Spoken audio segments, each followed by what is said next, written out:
Iga Swiatek advances by walkover into Cincinnati Open fourth round. Wimbledon winner Iga Swiatek of Poland advanced to the fourth round of the ATP and WTA Cincinnati Open on Sunday as upcoming opponent Marta Kostyuk was forced to withdraw. Wimbledon winner Iga Swiatek of Poland advanced to the fourth round of the ATP and WTA Cincinnati Open on Sunday as upcoming opponent Marta Kostyuk was forced to withdraw.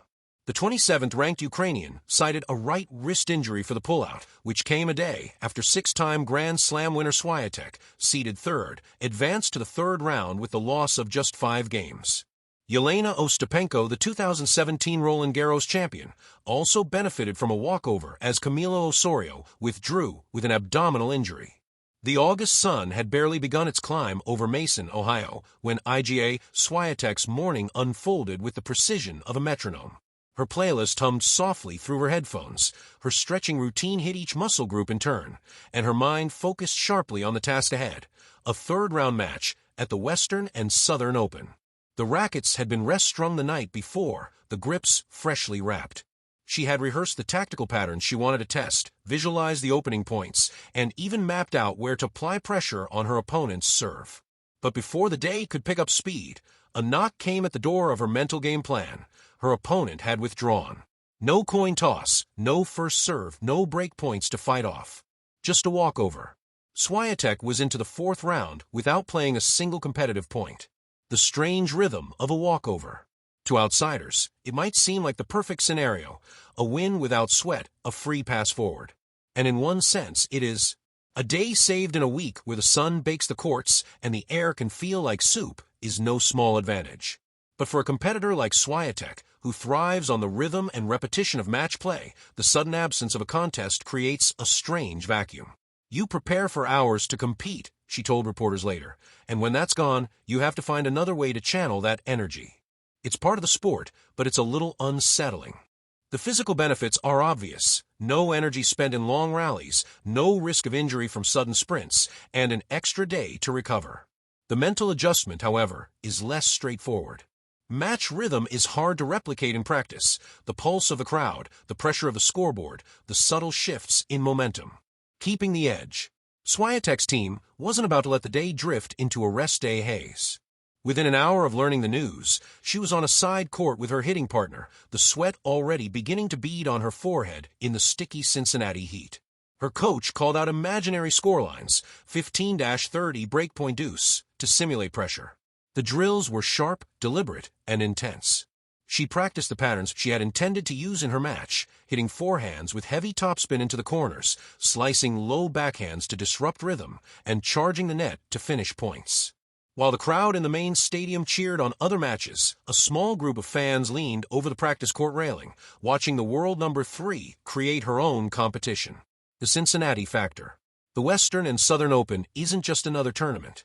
It's the final proving ground before the U.S. Open, a place where players gauge their hard court form under conditions similar to New York's, though the Cincinnati courts are a shade faster and the midday heat can make the ball feel livelier.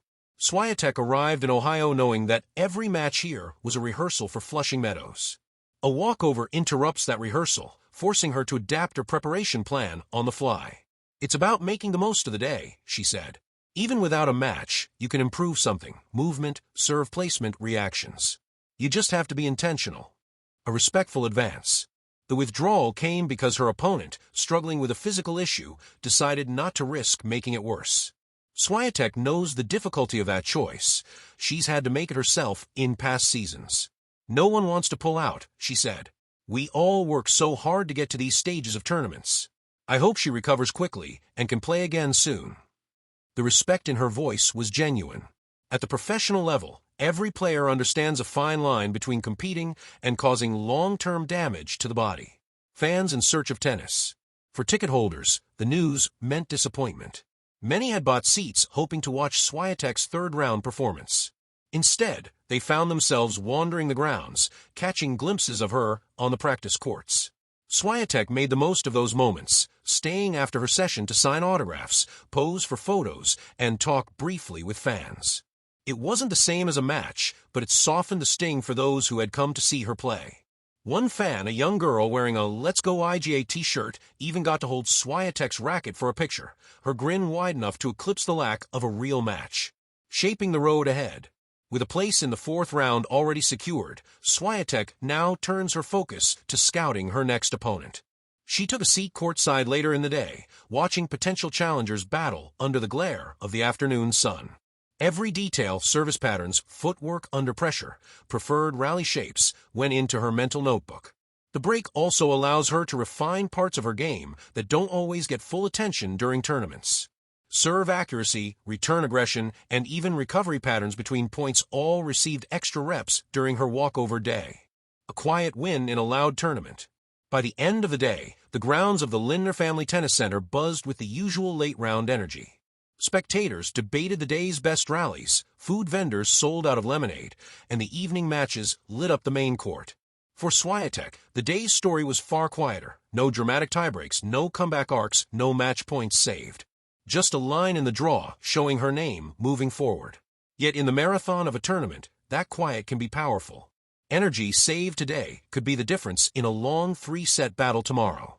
The lack of match wear and tear might prove decisive in the semifinals or even the final. Eyes on the bigger prize. The Cincinnati Trophy would be a valuable addition to her resume, but Swiatek's vision extends further, to New York, to the U.S. Open, and to adding another Grand Slam title. Every match, every practice, every adjustment is a step toward that goal. A walkover doesn't derail that plan. If anything, it might sharpen it, giving her both rest and a chance to work without the pressure of a live match. "I'll be ready," she said simply, the kind of quiet confidence that carries weight. Tomorrow's return to competition. The fourth round will bring back the elements she missed today. The roar of the crowd, the split-second decision-making, the satisfaction of hitting a winner past a real opponent. But until then, she leaves the grounds with an odd combination of freshness and focus, a little like a runner whose race was postponed but who still got their workout in. The draw moves on. The tournament tightens. And somewhere in the Cincinnati evening, as the noise of another match fills the air, Iga Swiatek prepares, not for the match that never happened, but for the ones that will define her week.